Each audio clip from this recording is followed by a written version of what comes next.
তুমি কাজ কাম দেখে অনেক খুশি হইলাম। পানি দাও ভালো করে, পানি দাও। বন্ধু তুই আমারে কি মোবাইল কিনা দিলি? Oppo A6। আরে এলাকার পোলাপান রাত নাই দিন নাই খারা আমার গাড়ি খুঁজে। কি কস তাই নাকি? তুই আমারে ভালো একটা মোবাইল কিনা দিছত, ভালো চার্জ থাকে। ভাতিজা তোমরা নাকি একটা সেট কিনছো, এই সেটে নাকি 7000 mAh এর ব্যাটারি, আবার নাকি এই মোবাইলের থেকে অন্য মোবাইলে চার্জ দেওয়া যায়। আমার বিশ্বাস হয় না। কোন চাচা আপনার বিশ্বাস হয় না?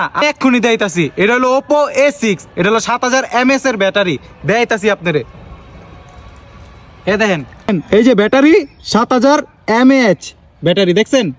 ভাতিজা এটা তো বুঝলাম, কিন্তু এক ফোনেতে যে আরেক ফোনে চার্জ হয় এটা তো দেখা যায় না, এটা একটু দেখাও। এক্ষুনি প্রমাণ করে দিই। দেন আপনার ফোনটা দেন। এই কটান সুস্থ? এই যে দে কটটা দে, ঢুকা এটার ভিতরে ঢুকা। দে কটটা দে, ধর এটা ধর। হ্যাঁ আসলে তো চার্জ হইতেছে ভাতিজা। দেখছেন, প্রমাণ পাইছেন তো? তাহলে আজকে কিনা দেই আপনার ফোন। আজকে এই ফোনটা আমার কিনা দিবা? চলেন চলেন। তো ভাতিজা চলো চলো।